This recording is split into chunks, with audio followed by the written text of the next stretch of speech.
Alrighty, gonna kick this thing off in a couple of minutes, mate. And let's just see if anyone turns up.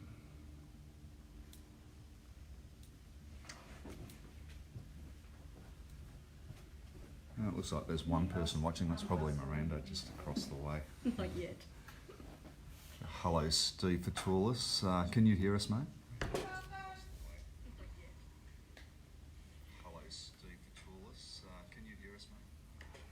Yeah, we won't roll quite yet, mate. We're just going to set up and make sure our sound's working and everything's all okay. We'll wait for a few more people to come on. Rod, if you can turn the volume off on that and watch questions as they come through.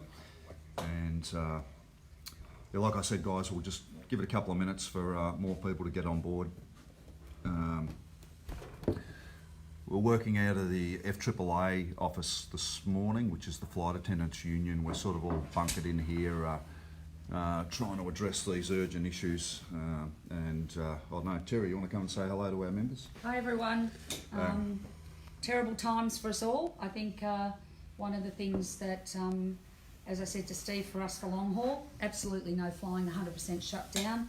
We have no office, so we're in a slightly different position to you guys, where Steve will continue to fight, as well as your other elected officials, for meaningful work, and you guys you are in a completely different position to us, because we have no office anymore. The planes are gone, we're gone. So we will continue to work with your union to ensure that we put as much pressure as we can on not only Alan Joyce and the Qantas board, but certainly on the government as well, to ensure that airline workers are taken care of during this terrible time. So let's stand together in unity and do what we can. So thanks for signing in and listening to your union, who are working in your best interests today. Thanks. Thanks, Terry. Yeah, so we're just about right to go. And look, the last few days we've received quite a bit of positive feedback about these sessions that we've been running. I think most people like it. Some guys don't, because they're saying, "Oh, I'm not on Facebook Live." So what we're trying to do is get them on YouTube as well, so anyone can catch up on there.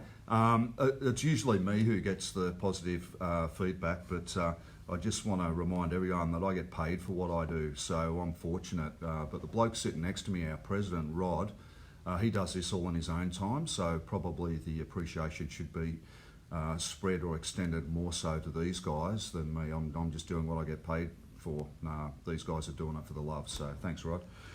Yeah. Do you want to have something to say?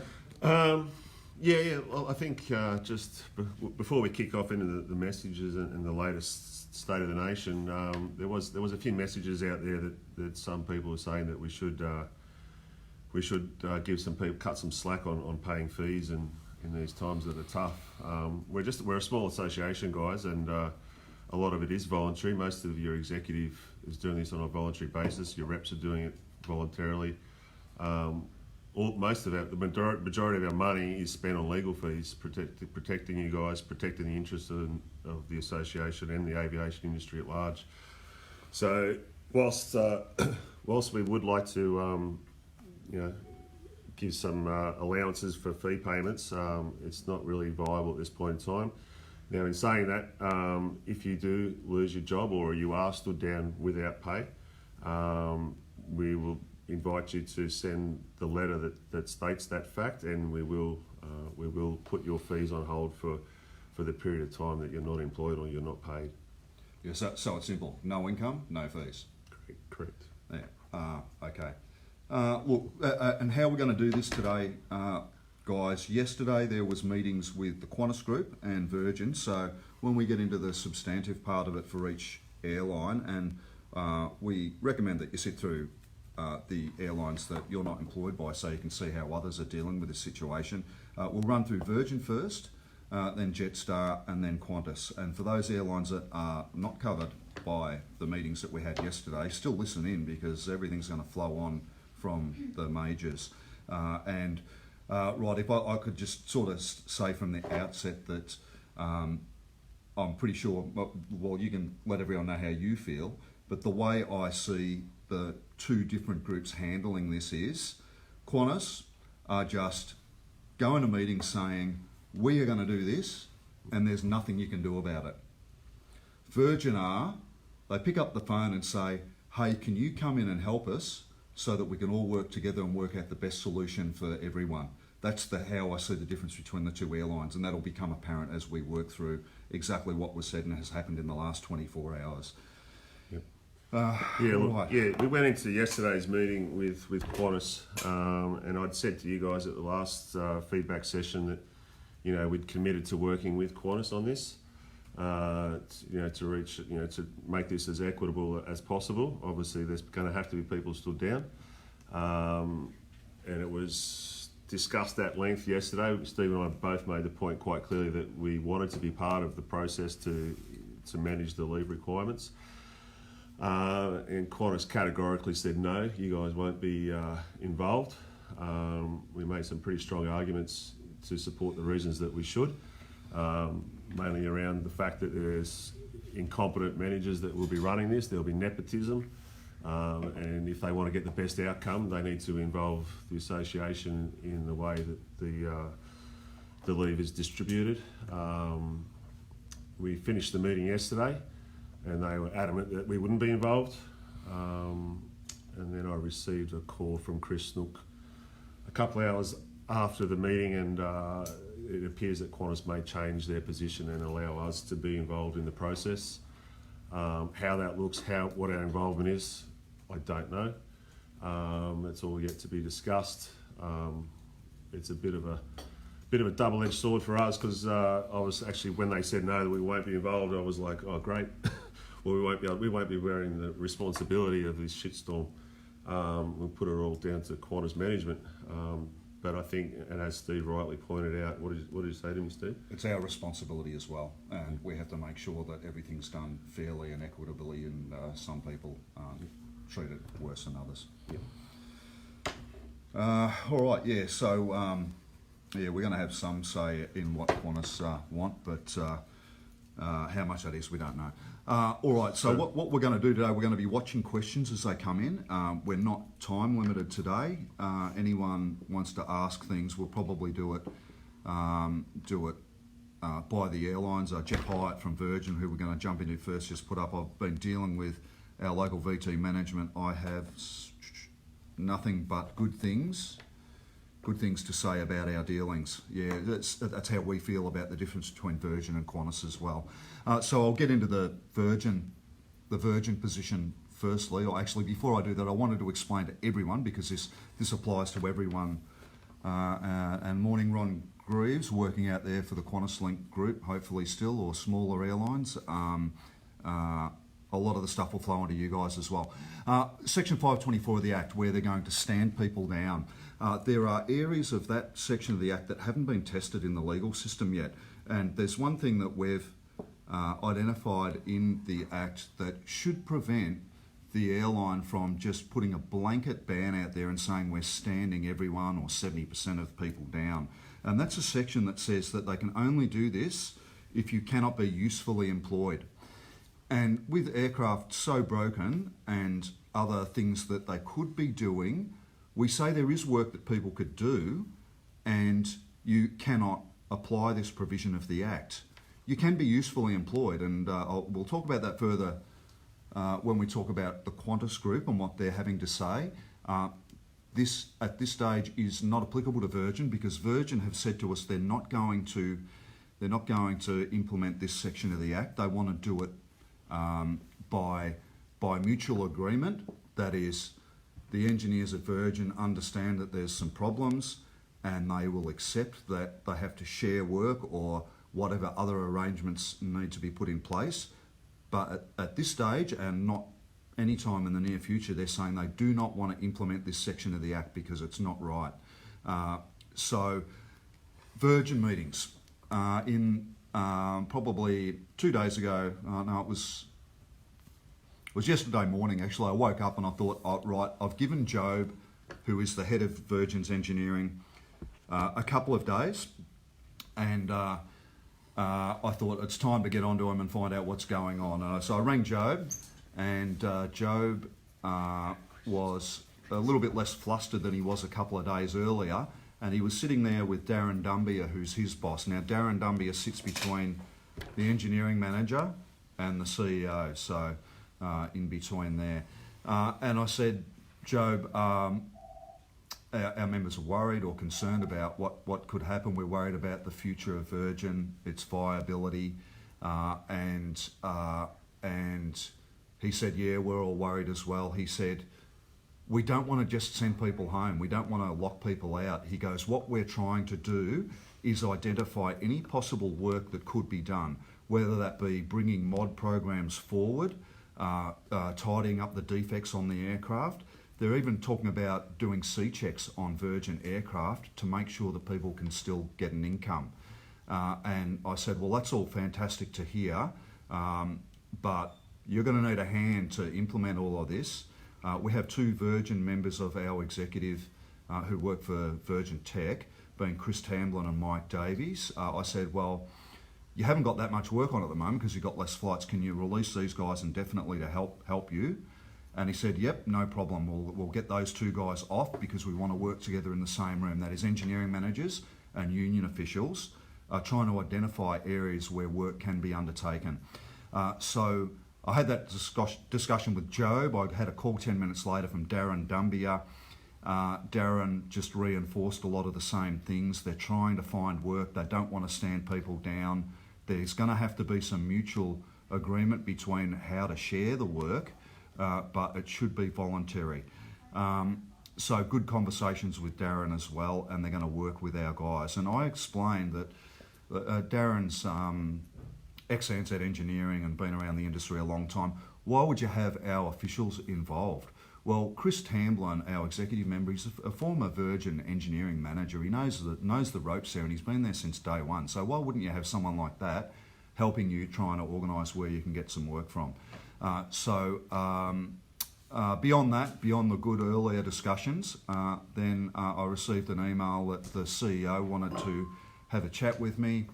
So 6 p.m. last night, I had a chat with Virgin's CEO, Paul Scarra, and Stuart Aggs, who's, I think he's a right-hand man. And again, they just reinforced the desire to work together because we're all in this, and the release of our officials to do that. And then we had a bit of a chat about some pretty ordinary comments that were made in the press earlier yesterday about leaving Virgin to collapse, made by Qantas' CEO. Let Virgin collapse and have no government intervention. And we're not a fan of the government disregarding the needs of 10,000 Virgin employees who may be on the scrap heap if that airline isn't given assistance. And Paul and I then had a bit of a chat about that, and he reinforced his message of the day, which was this is not an episode of Survivor where it's dog eat dog. And Paul said that he didn't go out there trying to secure money for Virgin. He went out there to try and secure money from the government for the industry, and it was through his lobbying where the $715 million for the industry came.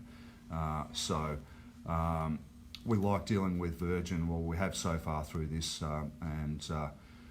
anyway, that's Virgin. So if anyone's got any questions about Virgin, Rod, have you noticed anything coming through? Not yet, no. Getting a lot of stuff about the difference between Qantas and Virgin being outstanding. Yes, it is. It's quite a bit different. Just trying to think without any questions coming up, anything else specific of Virgin. No, there's not at this point. All right, well, I've discussed this with our reps over the last few days, things that will need to be looked at. And look, what we do know is Virgin are going to park 5 wide-bodied aircraft, which would be either triplers or 330s, down at Avalon, and where the other aircraft are going to be parked, they're not sure yet. I dare say Brisbane would probably be high up on the list. Yeah. The need for people to be employed in varying bases will differ. Job share may be more tough to implement in Sydney if there are no aircraft parked there because the airport might be full. And we have to really start considering making offers to Virgin to have whether it be a 50-50 job share arrangement, half pay, half work, things like that will certainly have to be talked about now. Let's have a look at some of the general questions that are coming through. I'll just quickly go, just in case we've got some Heston members there. You guys should have had a call from the office from our legal guru, Sean. So there's work happening in that place. So if you guys got any concerns or you haven't been contacted and you are a member, contact the office. Same for Rex. You guys should have all had contact made with you from the ALAEA office. We want to talk to Jetstar, Steve? Not yet, because I just got a question from Brandon about VT that I'll try and pull up. If extra work is undertaken by VT, which is a great idea, what would happen to engineers in outports where flights have and unable to read any further, drastically reduced? How are VT going to accommodate these staff? Outports are a problem for Virgin, because if they're stopping flights to Darwin, well, it's obviously going to mean they're not going to require any staff there. It may be that there's some work that outport engineers can do at Avalon, parking aircraft and working on them whilst they're there. We'll continue to chat to Virgin about the prospects of using the facilities in Avalon for heavy maintenance. So they've got Hangar 6, Hangar 5 we believe is currently occupied, Hangar 4 is occupied, but Hangars 3 and I think 1 where 7-3 parking has been common in the past when 4 staff was available. It might be that people in outports are placed at Avalon, but then again it might be that Qantas secure those hangars first to hide aircraft and hopefully do maintenance on them, but I don't think that Qantas would plan any maintenance after our chats with them yesterday. So we don't know exactly, Brandon, but it's going to this is going to have a drastic impact on a lot of people, as we've just heard from our flight attendant friends. They've got Terry, who was the secretary of the international division here, is watching her members. Every single one of them are getting a letter today saying they're stood down indefinitely because Qantas has shut down international. But we'll work through those issues. And just having a look, Bob Tuvey, our Jetstar executive member, says if BAE and police, fireys, AMBOs are being given extra leave to cover COVID requirements, why aren't Qantas or Jetstar or Virgin for that matter? As we've heard that many times, Bob, from the Qantas Group doctors, this disease is low risk, so you won't need any more leave. The Qantas doctors have been misleading people for a long time, and you're right. If people who are still working through this in high-risk areas, which we think aircraft are, there should be extra leave, but I don't know if airlines can afford to do that at the moment, but the government departments are a little bit different. Bob had another question there that's related to Jetstar. Why are we being stood down when there is a lot of work done on our aircraft and some work is being programmed overseas? Yeah, This is a Qantas Group question. We'll answer those Jetstar questions. We'll just see if there's any more Virgin stuff coming through. No. But guys, all right, well, we'll move on to the Jetstar stuff. But if you've got any Virgin questions as we continue to talk, by all means ask them, and we'll probably answer a lot more questions when we get to the wrap up after the 3 airlines. All right, what happened yesterday, mate? How was the Jetstar stuff run by the airline? There was no Jetstar management present for the meeting. We had a phone hookup. They're following they're towing the same corporate line that the rest of the Qantas Group is. They didn't want to have any involvement from the ALAEA. They're still intent on standing down members. They didn't have a lot of figures on how we do that. We didn't see any data on how many people it's going to affect. They did say that they were going to send us a copy of the presentation that they had for themselves, but we haven't seen that, so it's hard to say.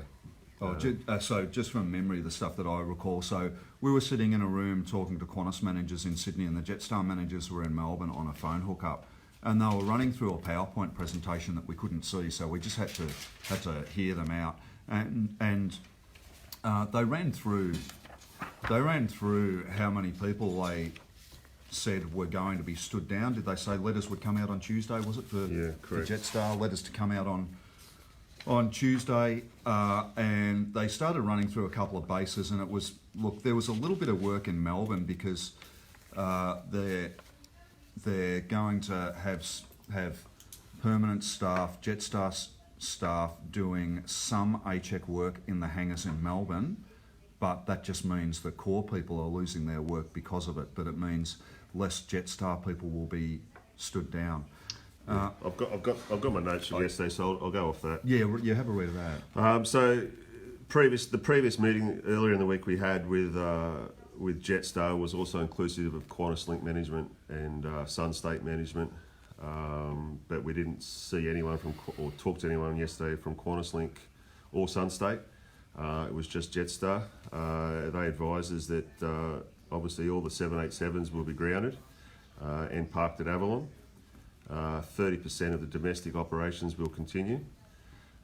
16 A320s will operate and 16 will be operational spares. So I think their plan is to continually roll over those 32 aircraft so that they don't have to put them in a sleep or in a inhibition phase.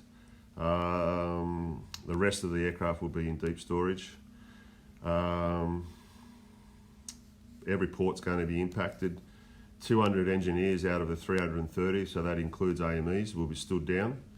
But we didn't have a breakdown of how many lamies that includes. And all call work will be ceased.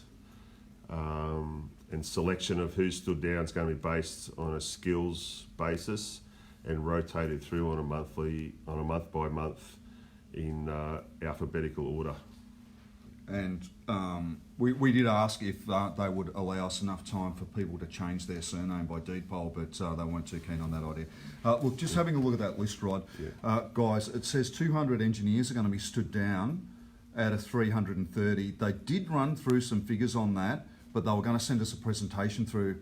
It hasn't come through yet, but if I can remember some of them specifically was Avalon. They're going to be setting up a group of workers, Jetstar workers there. So the 4 guys who are based at Avalon will not be stood down, and to the 4 from Avalon will be added an additional, was it 10 or 14 lamies?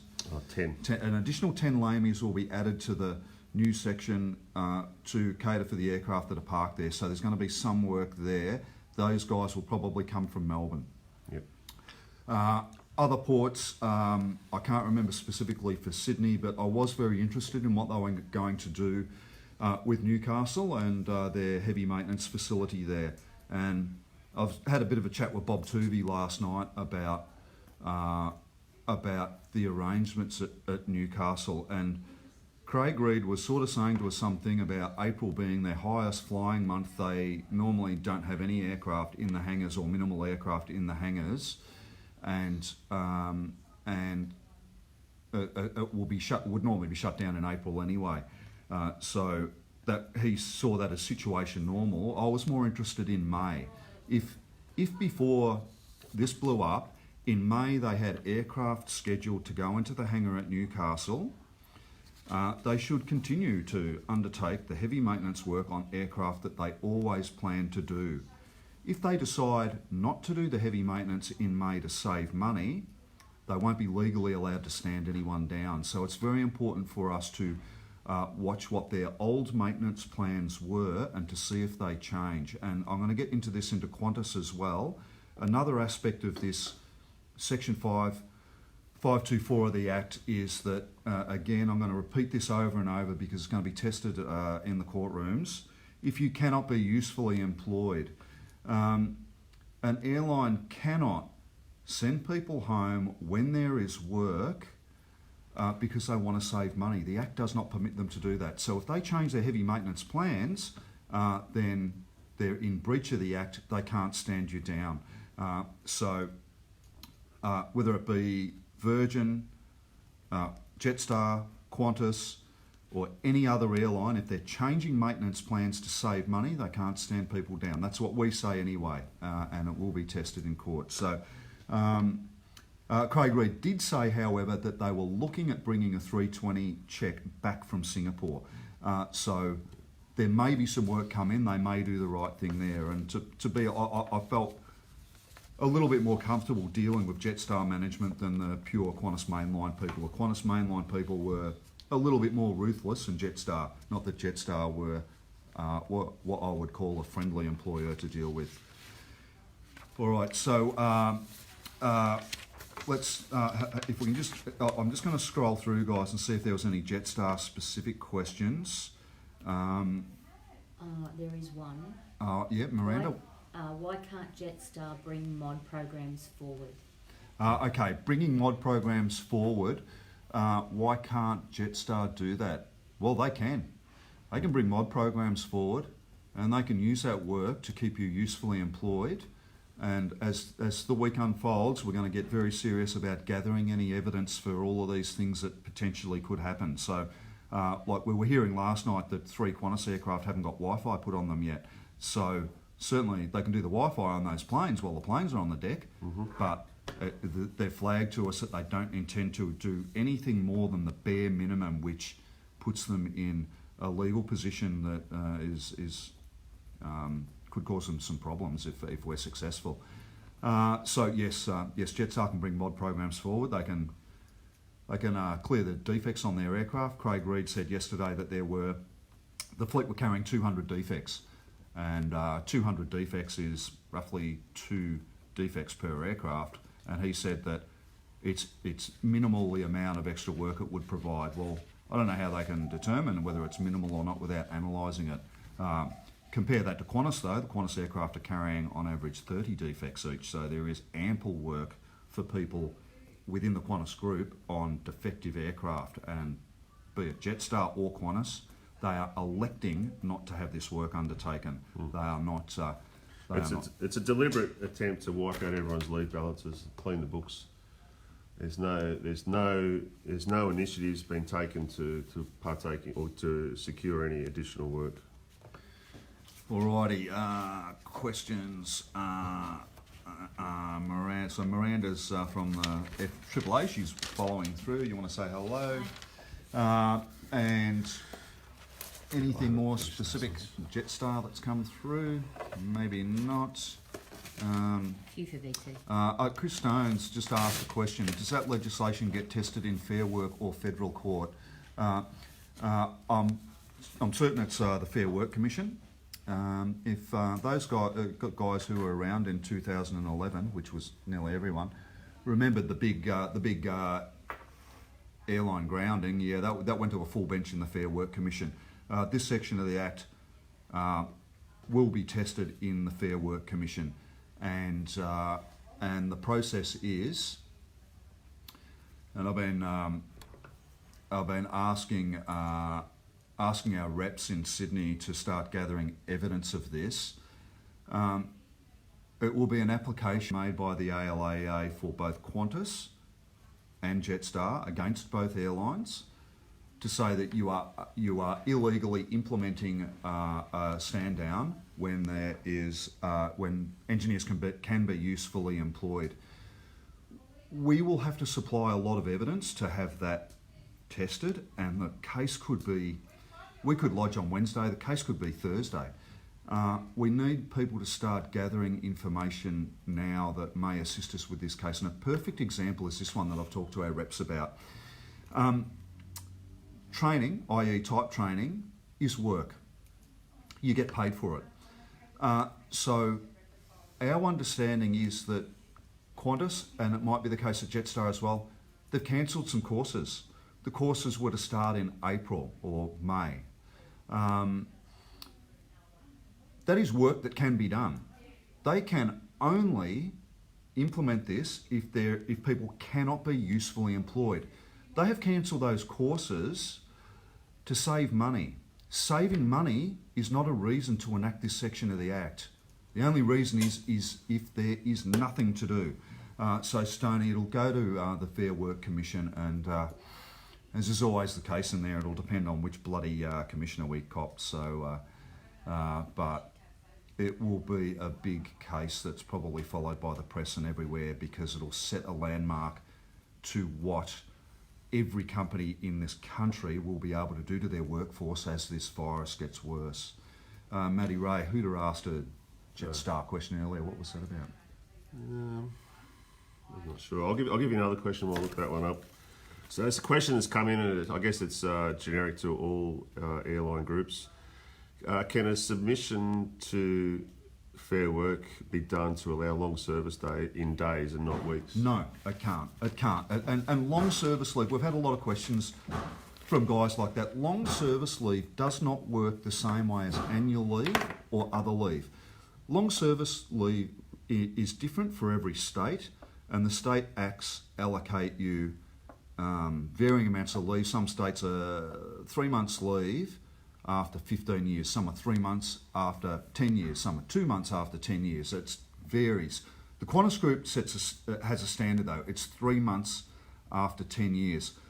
So if you imagine you take your 3 months at the 10-year point, the 3 months covers both days you were rostered and days that you weren't rostered. It's 3 months of elapsed time. You cannot say, I only want to use that on the days I was rostered on, to extend that to 5 months worth of leave. It doesn't work like that. So no, you can't. You can't just say, I'm only taking long service leave on the days I'm rostered on and the other days won't be counted, because that's not how long service leave works. Okay, I got another question. I think it's from one of our Jetstar members. I've asked for leave without pay at Jetstar. The feedback I'm getting is that they're going to reject this and that I have to burn up my leave first. Is this something that can be challenged?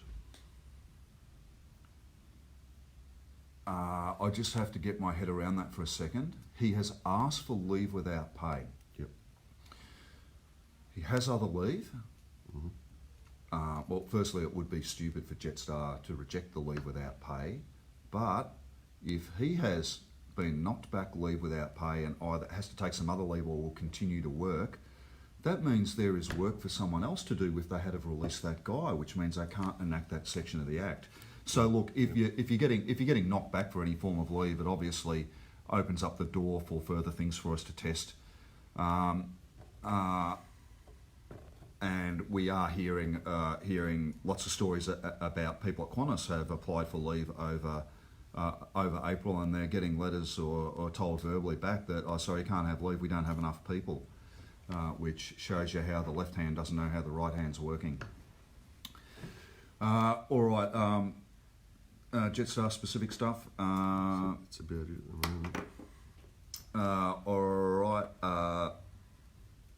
Bob Tooby saying the policy says all leave is to be burned first, and I'm not sure what policy you're talking about and which leave. It's Bob's talking about policy as opposed to the enterprise agreement policy. An enterprise agreement may differ, but we'll look closer into those things. But it's just stupid, this concept that we're not going to allow people to have leave without pay, but we're going to tell others that there's no work for them. Alrighty, do we want to talk about the Qantas stuff, mate? How's your take on the Qantas meeting? I wasn't too happy. I'll go through some of the data, the notes that we managed to take from that meeting. Just give you guys some feedback on where they're at with this. So the 330 fleet's going to reduce from 28 to 3 aircraft. As you all know, the 380 is going to reduce to 0. 787 is going to be 0. 747 is going to be 0, and they're looking like dumping those in the desert. 738 fleet will reduce from 75 to 51, and these will fly low hours to include operational spares. So again, they're rolling them over to so they don't have to put them into preservation. We didn't get a PowerPoint presentation. They had one on the board, and Steve picked holes all the way through it. It didn't look like it had any allowances in there for sick leave. I asked the question, what happens when they enact this forced leave stand down period?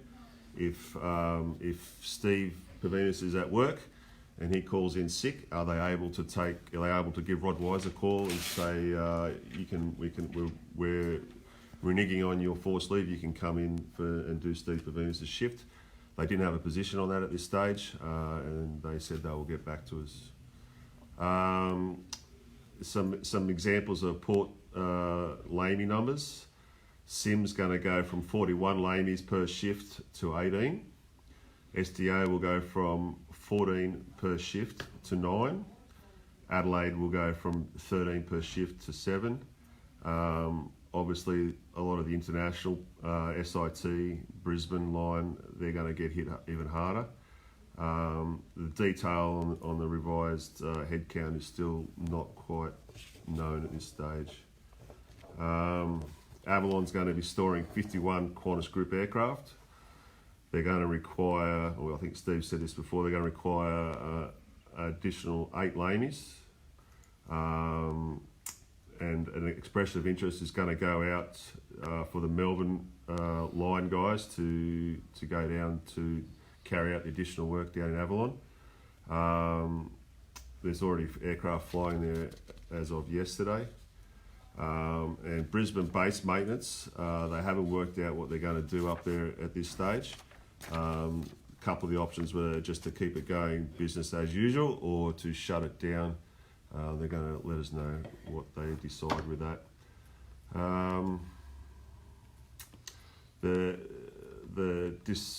The thing that sent chills up my spine anyway was the dreaded matrix is back.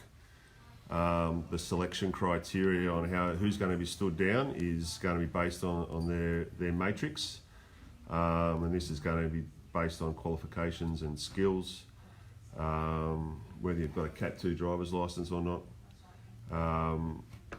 Again, we'll be attempting to try and maintain some sort of equity in how that works, but I don't know how that looks at this point. This is going to happen quite quickly. Staff are going to be informed on the 25th of March, and the stand down plans will be phased in from the 29th of March. As we've said before, and as Steve's alluded to, we're pretty disappointed that Qantas is not using this as an opportunity to undertake more work, and we will be looking to contest that. And as I said earlier as well, I had a fair bit to say around the fact that whether or not we're involved in being part of the selection process, and it looks like we may be now, but more to come on that as time goes. Stand by.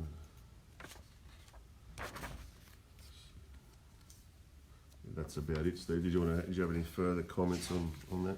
Oh yeah, look, just the most disappointing thing for me was we're asking them how did they work out the figures, and they were just saying, well, that's how many people that we'll need, and we're like, well, need for what? And to do the required maintenance that will be needed for aircraft that are parked, which is bugger all maintenance because you just park them. And we're like, well, what about the defects that you could sort out? And they're like, no, we're just doing the required stuff. And then we say, oh, okay, so these figures could go up because when you work out the other work that needs to be done or that should be done, oh no, we're not gonna do that work. We're like, but the Act says that you have to do anything that can keep people employed, and they're like, oh no, we don't have to. We're just going to do the bare minimum. So for them, it's all about the bare minimum and saving money, which, again, I'll say it several times, will lead to a court case, but they're just adamant. They just don't give a damn if you're going to take them to court for anything. Look, so I've got a question here. I'll just pause the questions on this screen, which is our main screen. Qantas question, answer and replies if you like. Hi guys, joined late. Sorry if question has been answered, I will rewatch later. Why is Qantas not sharing the pain and wearing the first few months' pain with paid stand down base rates? Why is our leave balance bailing out the company? I gave them a bit of a serve at yesterday's meeting. I didn't swear, did I, Rod? Only a little. No, I didn't swear at all. No. I was very careful. I might have been yelling and screaming and going irate. I didn't swear. And what this Sure. Yeah, I'm certain, because I would have got in trouble if I did, from Michelle was watching. So the pain being worn by paid stand down. $715 million to the airline industry, the lion's share of it going to the Qantas group. Why wouldn't they use some of that money to support workers who won't be able to feed their families? I don't think Qantas care one iota whether a person is going through a hardship. They don't seem to care about people at all. That money that has been given to the aviation industry is going straight into the coffers and will be used in a year or two's time, when things are back to normal, to give people bonuses. That our government is taking the collective resources of our country that's been created through taxes, and now they're trying to help things. And it's not just the airline industry, it's everywhere. We've got a Liberal government in, and unfortunately some of our members vote Liberal. I may offend them here, but the reality is every single package so far delivered by this Liberal national government has gone to businesses. But there is no obligation on businesses then to keep people employed. Both of my kids have lost their jobs in the last week because the restaurants they work for haven't got customers anymore. But the restaurateurs are getting tax breaks and funding that is not flowing onto the workers. There's no point in our government giving money to businesses if they're not using that money to, as we're asked by Peter, to ease the pain and have people on paid stand down for a while. So there you go, that's the answer to that one. All right. Chris Brown here has asked if we have any numbers from Perth. I don't, but they didn't really give us much on Perth, but I think Perth's probably going to be one of the better ports, because the aviation sector on the west coast there is still quite strong. The network aviation guys are going to have plenty of work to do. So it will have an impact in Perth, but I don't think it will be as great because there's a lot of domestic flying still happening. They put up a PowerPoint presentation, and they agreed that they would send it through to us after the meeting, and they just didn't send it through, which is how Qantas normally handle matters. All right, what else have we got in the way of questions, mate? All right. Can stand down run indefinitely, i.e. a year or two? If so, can Qantas say things not back to normal? Stand down can run indefinitely. Can Qantas say that things aren't back to normal? Yes, they can say we now only have 50% of the flying that we had 2 years ago, so we're having half the people come back and keep half the people stood down, but they cannot change things to the point to say things are no longer normal, we're going to reduce your pay levels. They can't change the EBA or the entitlements, but they can adjust the amount of people who will be employed. And I'm just trying to hit my little screen and open up this VT question from Chris Vale. Do you want to read it and I'll see if I can answer it? Good morning, VT Brisbane. Great info session. Sorry for the late VT question. As you previously mentioned that the 2% April pay rise is only a small drop in the ocean, wouldn't it be a show of a little bit of good faith that we pause this payment along with the redundant type payments? P&S payments if the lads move to hangar days, only pause though. This has been common chatter of late. Yeah, we can forego a 2% pay rise as a sign of goodwill. We get along great with Virgin anyway, and for that reason you would probably do it out of honour, not because it's going to save them anything more than that drop in the ocean. The company has got big financial problems though, that's no secret, and we're going to have to do a lot more than that. Permanent night shift, they might just put all the permanent night shift guys on day shift, we don't know. Those discussions will be had with, so you got Mike Davies from the permanent night shift roster on our executive will be there as those things pan out. Yeah, Chris, we're aware that that's the sentiment of the Virgin guys, and if that's the way you want to run with it, if you guys are happy to take the cut, then we'll certainly look at that. Rod Tomlins, yes, give us options, flexibility to use long service leave at half pay. Yes, long service leave will be able to be taken at half pay, but if you stood down for say 6 months, it really doesn't matter if you take 3 months at full pay or half pay over 6 months, but the payments can be spread out over a period of time, and there was some other questions that I saw popping up through about flexibility on long service leave, whoever you work for, and I don't think there's going to be any barriers to flexibility to long service leave. Well, just to reiterate, guys, this at the moment for the Qantas group, this is only a 2-month plan that Qantas is looking at the moment, and the way we see it happening is the first month, the first group will be stood down, and then the second month, those that were stood down will be returned to work, whilst those that work on the first block will be stood down. So we're going to try. It's going to try to make it as equitable as possible. Obviously, it is based on licences and their dreaded matrix, but it is only a 2-month period at this stage. I think Bob Turvey raised some valid points on the last session that we did about them picking their mates and favourites to remain employed. It looks like they're setting up to do just that, but then they talk about cycling people through and dealing with them. I think they're going to make up every excuse under the sun to make sure some people retain employment, but we'll be in there at least for that portion and hoping that we can have some sort of a say to say that some things are unfair. Jeff Hons, a rep from Brisbane Domestic. Q, these numbers of reduced levels seem 50%, so any thought on 50% reduction on hours per roster to allow everyone to see, this is really hard to bring up the rest of the question, to stay at work and not stood down on no pay. Jeff, what you have suggested would be fair. We are not dealing with fair people. And just from memory, Rod, can you remember, if I remember correctly, Brisbane Domestic Terminal were hit a higher level than other ports because you have domestic flying that's dropped off and all of international is gone. So 50% is more than they're going to need. I think it was more like about 25% of the workforce to stay and 75% stood down at any point in time.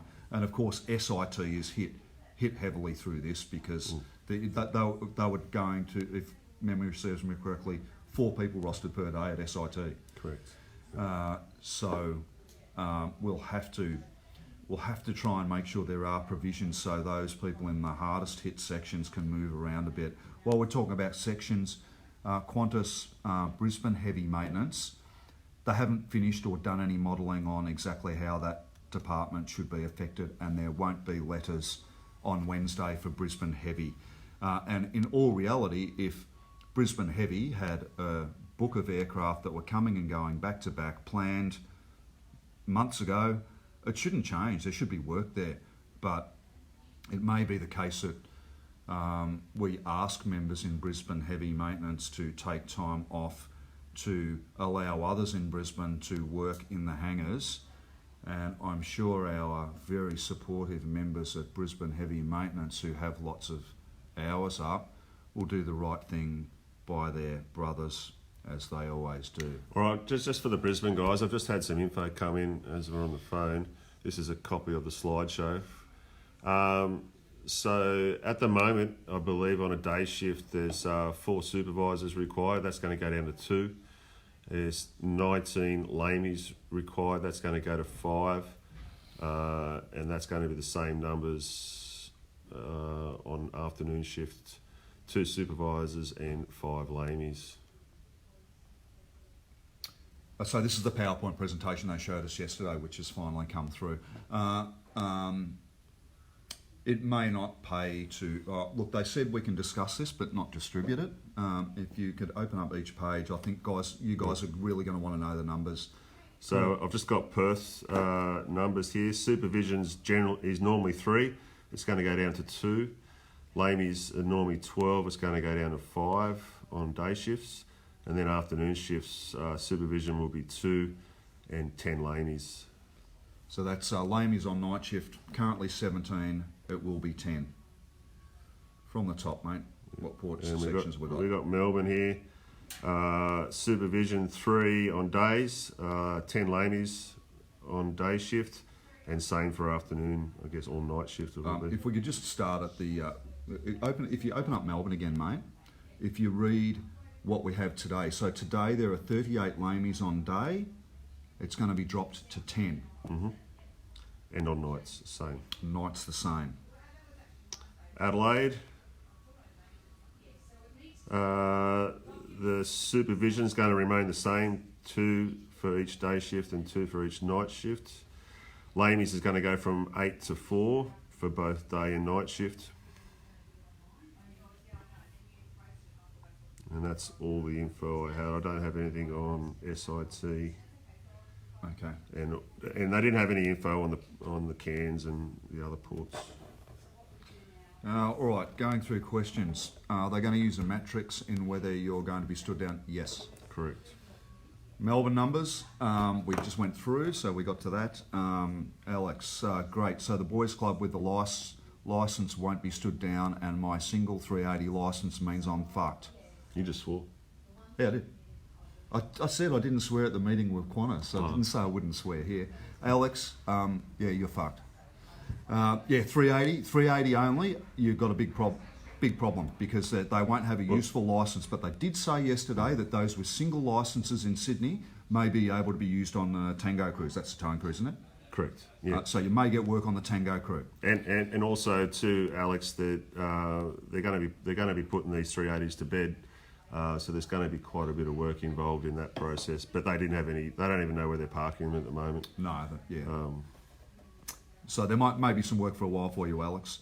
Yeah, Daryl, we went through the Melbourne numbers. Pat, why can't they just share the work and time off as equally as possible so not one person is affected more than the next? Rod, can I swear again? Oh, yeah. Oh, no, I won't use this word. Yeah, they don't care, mate. They don't care how people are affected. They only care about one thing, and that's money. Stuart Cryer, BT, did Job indicate when they will know what the manpower requirements will be? No, he didn't. That's Virgin, by the way. Yeah, Virgin. I've told him that Tambo and Mike Davies will be available from Monday to assist them going through that, and it should be soon. And you guys should want it to be soon because they've got big cash flow problems. Matty Ree, yep. Oh no, what have I done? Sorry guys, I flipped the camera around and I've got to work out how to get it back. Can we turn the camera around? Yeah. There we go. Yeah, that's what happens when you're trying to hit these little little buttons all the time.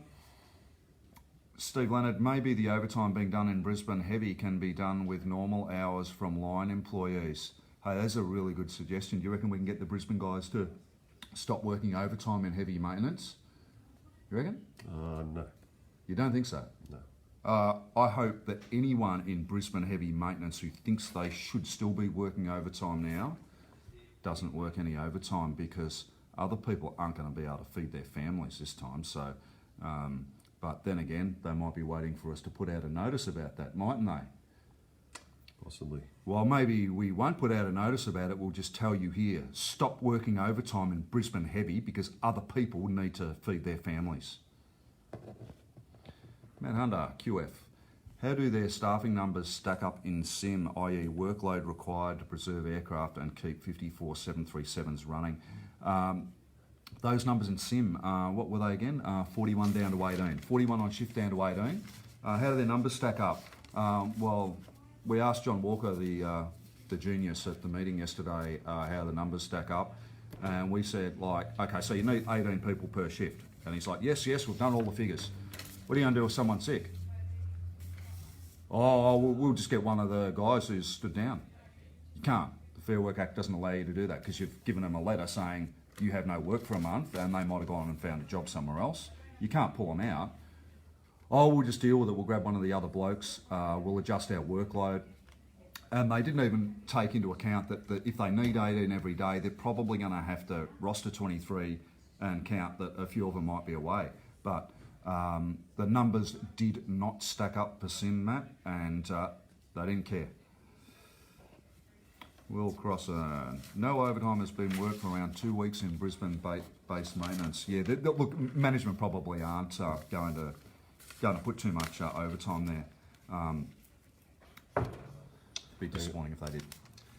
This is a Qantas question. Are cancelled courses due to trainers being contractors? No.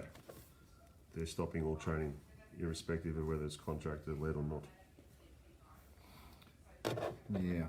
Will Crossan, can I do this without flipping the camera around? I think that's... No, you got little girly fingers. You have a go. No? Oh, you didn't. Yeah, I got some more I couldn't questions get him to bite. Don't speak to Bruce. There are blokes still doing it. So there are people still in heavy maintenance, base maintenance, whatever they call it under the new system, working overtime. Maddie, I reckon I know who they might be. If you could please have a word with them and impress upon them the importance of making sure that labour is spread and work is spread to those who are trying to secure any work. Thanks, Maddie. Okay, I've got a question here. I have no annual leave, but I have long service leave. What will happen here? So when people get a letter saying you're going to be stood down, they will, I imagine, but we haven't seen the letter yet, be told your alternatives are be stood down, take annual leave, take long service leave, take days in lieu or any other form of leave. So the choice will be up to the person. You take long service leave. And it might be long service leave at half paid. Peter Savidis. If SDO Qantas uses a matrix and says wants all AAMEs full B1, will they bring in guys from, say, SIT or SIM? We don't know yet. I don't think so. I think the initial part is just going to be to keep the sections by themselves and not bring in anyone from anywhere, which is going to piss off the guys at Sydney International because they've been seeing people coming over to their section for 18 months now. Well, we haven't been involved in any of the process of how this matrix works, how all this is going to be implemented. Obviously, we're going to continue to push to be involved in that process. Alrighty. Brad Stewart, LNP Grubs. Yeah, the current government are not helping us. I had a bit of a spray at them before. Darren, QF, using a matrix discriminates and actively disengages employees. We are all AMEs on aircraft types we don't hold a licence for. The work should be shared. Everyone can be useful regardless of qualifications. 100% Darren. The airline doesn't care. And you know what really pissed me off, right? We're meeting with Qantas yesterday. And they said, oh, we're not interrupting the ratio of AMEs and LAMEs, which is okay. They're not interrupting the ratio. So they say, oh, we're going to set up a work group at Avalon, and the work group in Avalon, and this is info we haven't discussed yet. They're going to have eight LAMEs and 16 AMEs based in Avalon to work the aircraft. And straight away I said to John Walker, well, you're changing the AME-LAME ratio because there's normally more LAMEs than there are AMEs. You're changing the ratio. And he said, and what really pissed me off, he put a little smile on his face and said, oh, that doesn't apply, this is a new section. And that's why I don't think John Walker's that well appreciated around the workplace, because he just does these things with a little bit of spite in what he has to say, and I think that sparked off one of my tirades yesterday. So yeah, you're right, Darren. Every LAME is an AME and can do work of some sort. Things that we can build upon as we're trying to prepare for a court case to challenge their right to stand people down in the first place. Caesar. If staff are stood down, can taking leave be enforced long service leave or annual? If this is the case, then the stand down is not in keeping with company survival in the Act, as they are still paying. With your long service leave, your annual leave, that money's already set aside, so they're not going to fund that from something that was money they could use for 100 anniversary celebrations. They can't use your money there. They don't have to. They don't have to use that or need that money for survival. So you're effective. It doesn't matter to them if you're stood down without pay or taking annual or long service leave. The funding model is the same. But the question was, if staff are stood down, can taking leave be enforced? No. No, look, they're not going to. It's going to be your choice. They don't care whether you take long service or leave without pay or. Yeah, it's up to you. All right, Andrew Linegar's come back from his surf. Sorry I'm late, but can we access pro rata long service leave, or is it just annual leave? It's pro rata annual leave only, no pro rata long service leave. Although the Act varies in various states, so some states you receive long service leave after 7 years. So we'll ask those questions, Andrew. There's another point to that, Andrew, and for all. They are allowing people who have zero annual leave to go minus 4 weeks. So that might get some people out of jail. But we expect most people out there will have at least a month, at least a month's leave, whether it be annual and or long service leave. And obviously we're all hoping that that's enough to get us through this. Cole Lawson, how does extended stand down affect one's years of service? It doesn't. Your years of service entitlements all continue. So if you were stood down for 2 years and you had been already employed for 3 years, you would have 5 years of service. Alphonse, hi, what about numbers in Melbourne other than those for Avalon? We went through the numbers. Rod will just look it up again if you missed that bit, Fons. I think it was down to 10 on day shift, 10 lamies from 38. So about 3/4 of the workforce will be gone, and then the supervision was halved. Yeah, I've got it now. Okay, so supervision's halved. Yep, it's down from 6 to 3, and lamies is down from 38 to 10. Both same for both day and night shift. About 75% of guys stood down, mate. Austin, someone previously asked, can they keep us on the book indefinitely, or at some time should they offer VR? They can keep you on the books indefinitely.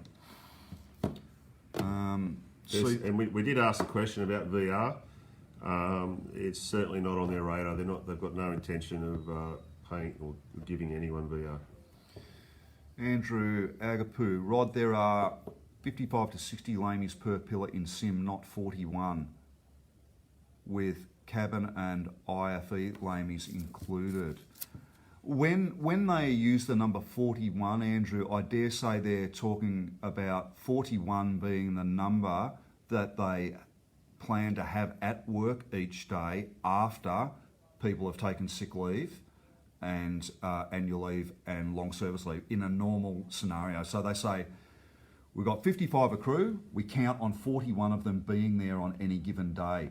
That's why we got into some big debates about them yesterday about that. They're saying, and we're dropping from 41 to 18, and we're like, okay, so if 55 is your normal, and that gives you a labour force of 41 on any given day, you're dropping that down to 18. What is your buffer? How many are actually going to be rostered per crew? And they're just like, oh no, we're only having 18, and we're saying, well, where's your buffer? What about the people who are absent? And I don't even think they understood what we were talking about. We don't believe there's any provisions made for people being sick, and obviously at this point in time, there's going to be people sick, more so than ever. And Guppy, we're not saying that we agree with these numbers. These are the numbers that have just been presented. And just to finish off on your question there, the breakdown wasn't clear about cabin and IFE. And I wouldn't, obviously we wouldn't suggest that you guys would be excluded from the matrix. Luke Petter, QantasLink fleet 717. Rod was at a meeting the other day where QantasLink was discussed. There was no QantasLink managers there yesterday. What were the QantasLink discussions again? That they were following the same line as the rest of the Qantas group, where people are going to be stood down. They didn't give any detail on it. They did say that it'd be likely that we'd be included in how it was all going to happen, but then they've reneged on that for us, so it may well happen for you guys. I think generally they were saying though that QantasLink would be affected less than Qantas Mainline numbers wise because regional flying is up. But this question I think relates to 717s probably that fly into Canberra, and in Canberra QantasLink have a heavy maintenance or heavy R type of maintenance on the 717s. That work should continue if they decide to send people home in Canberra when there is available work in the hangar there on the 717s. Yep. I believe again they'll be in that category where if they're trying to force that, it might be illegal. Yeah, and conversely, I think Tamworth, they're looking to park a fair few up at Tamworth. I think they were seeking council approval to park a whole bunch of planes up there. So there may well be a bit of work to be done up there. I haven't got a lot of detail around it, guys. Sorry about that. Greg Burrell's asking if they are going to honour leave that's already approved. I think they would. Greg Harris, the little fingers, mate. They have been discriminating against individuals for over 20 years in Sydney. If your face fit, you got the training. Same faces over and over again. Other blokes, nothing. Now the chosen ones get to keep employed. Everyone else, fuck off. Try your luck at Woolies. We feel the same, mate. That's why we want to be involved. We feel the same.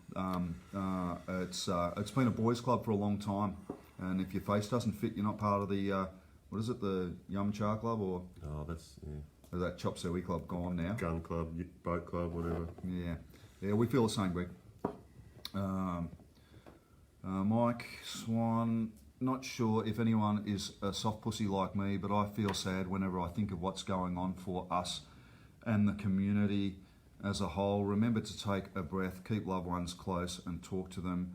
Reach out if you need to. Reach out to everyone. Keep safe, brothers and sisters.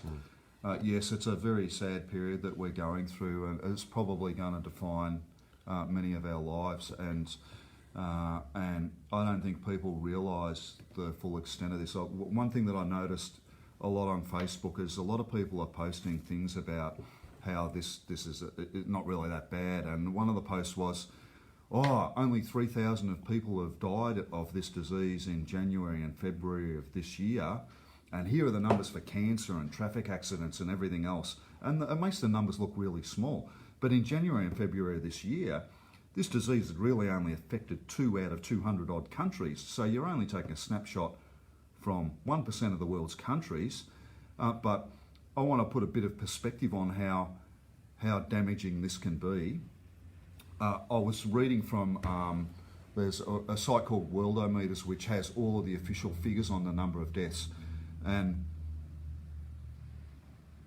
in early February, in northern Italy, the local newspapers, the death announcements that go into the papers was 1.5 pages long. Last week, they were 10 pages long. So if all of the other causes of death led to 1.5 pages of death notices, that means if those death notices are now 10 pages long, the impact of this disease is killing people at a rate 6 or 7 times more than every other disease, traffic accident or reason for death combined. This is going to get worse because I think the number of people who are killed as a result of this virus will be more than the virus itself, because there's going to be a lot of people in financial troubles who commit suicide, and those people are going to need help beforehand. The FAAA here has set up a separate Facebook page, a network for people who need help, and certainly we might be a little bit blokey. We're going to need to support each other through all of this, and this is not going to be over with in the next 3 or 4 weeks. It is going to go for if it ends in 6 months, I'd be very pleased. We don't know. Look, conversely, China's had some pretty good results. They're getting back to normal already.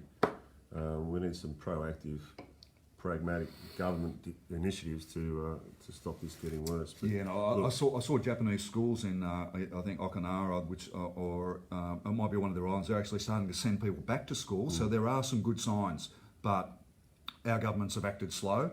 They've for the life of me cannot understand.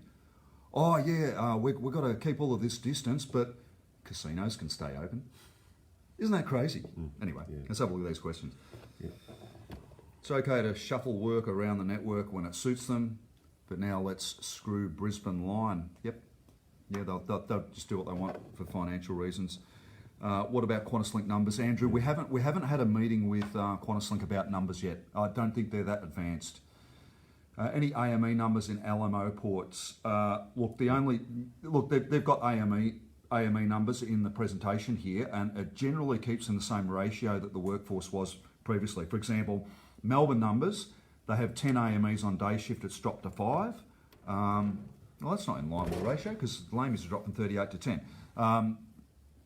But I've said it already that we're not happy about them opening up a new section at Avalon that's going to have 2 times the number of AMEs for each lamie. What about LAX still doing our work from Rod? I don't even know if the planes are going to get up there. I'm hearing today that virtually every single flight attendant is called in sick for the flights. Sorry, someone's asked me to stop sugarcoating it. It's sarcastic. Yeah, okay, all right. Sarcasm is the lowest form of wit. Chris, it seems being a supervisor is a job to have in this company. Maybe not. In some sections, half the supervisors are going out too, mate. All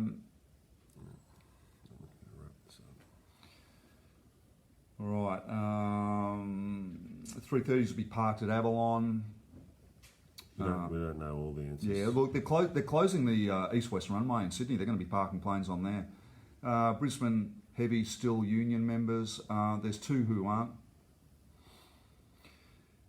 If you're sick on annual or long service leave in the virus, can you claim your leave back? Can you claim your leave back if you're sick? Yeah. I don't want to explain to you guys how to do that. You can work it out yourself. I don't know. We're not going to go for too much longer, are we, mate? No, we're just scrolling through the questions now. I'm going to look at 3 more questions, Matt Ray.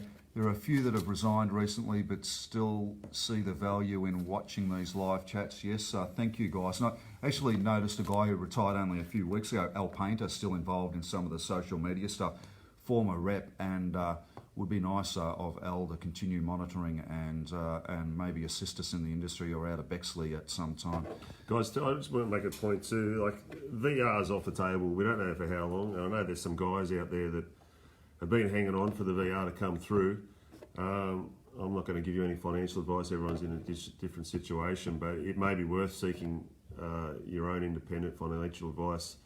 Bearing in mind that a lot of the payout for a VR is in fact your annual leave, long service leave entitlements, which you would still be able to have. So it may be worth just retiring because we don't know when a VR is going to come along. Eric Mass, any news from VT or VARA at this stage? Look, Eric, if you've come in late, I did do a bit of a blurb about VT earlier. VARA are less affected by this because of the regional flying out west, but there are no numbers or anything at Virgin yet. We're going to meet with them. Our reps are going to meet with them next week, and we will know more. We talk about doom and gloom a lot with Qantas, Jetstar. Virgin are trying to cooperate and have it done as a mutually acceptable way. This is a good question, actually. Paul Kennedy from VT Canberra. How is the ALAEA going with the Part 147? Can any training being looked at for our industry on offer? We are actually doing some good work in that space. Mark Gant and Steve Ray have engaged, I think it's Singapore Tech or somebody overseas. SR Technics? SR Technics, maybe. Some of their training packages to so we are looking at running some training courses through the ALAEA. So stay tuned for that one, guys. All right. I don't mind flicking through a few more questions. Nathan Woods, there are no boundaries here. I've heard some pretty derogatory comments made by others in competing companies. Yeah, there are some people who we had a comment on the one I did the other day. A guy, I'll take annual leave, but I'm certainly not going to burn my long service leave, and that was not a good one. We are going to have to stick together through this, guys. Bob, what's Bob? It's a big ask, prawn engineers sticking together and supporting each other. We have to, guys. We have to through this. One more question, mate, and then we'll wrap up.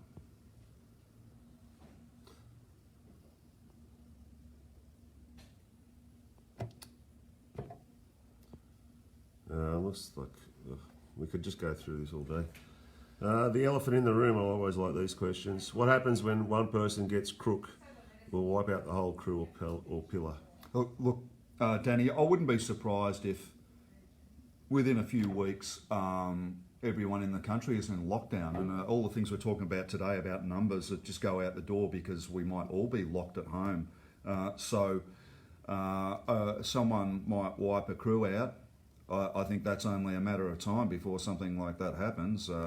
And as I sort of said the other day, we have to, as a group, try and encourage now for as many people as possible to stay at home, get onto the governments and encourage a lockdown now, because the countries that have been less affected by this, a place like Taiwan and Japan have come out of it reasonably well. We need to put in all of the provisions now, not the continual message of this is low risk, wash your hands. Let's get serious about this thing. I think every week that we wait to lock people inside is going to add a month to the length this thing is going to take to clear. That's how I feel anyway. This is my last response to one of these questions, and I'm glad this has been asked. Any talk of roster changes across any of the ports? I would have said yes to that a week ago, but if we're going to be allowed to work with them, we'd still look at rostering. But it's also an opportunity for them to make things work better for them. And if they start changing rosters, it may in fact mean that you're going to receive less in annual leave benefits as a result, or you're going to be disadvantaged in some way. So hope John Walker's not watching to hear that. He'll give him some ideas. All right, yeah, and I'll just finish off with this. Kev White, if you take sick leave, will your position be filled with a colleague or just left vacant? Look, we talked about that earlier. They seem not to know how to manage their numbers and haven't made any provisions. This is Qantas. Haven't made any provisions for people who are sick to be covered, and we raised that with them, and they just disregarded completely what we had to say, which was the theme of pretty much all our discussions with Qantas over the last week. Well, let's wrap up, mate. And thanks, guys. And look, everyone. as I said last time, please reach out to us if you are in any sort of difficulties. We're here to help, and more than happy to do so.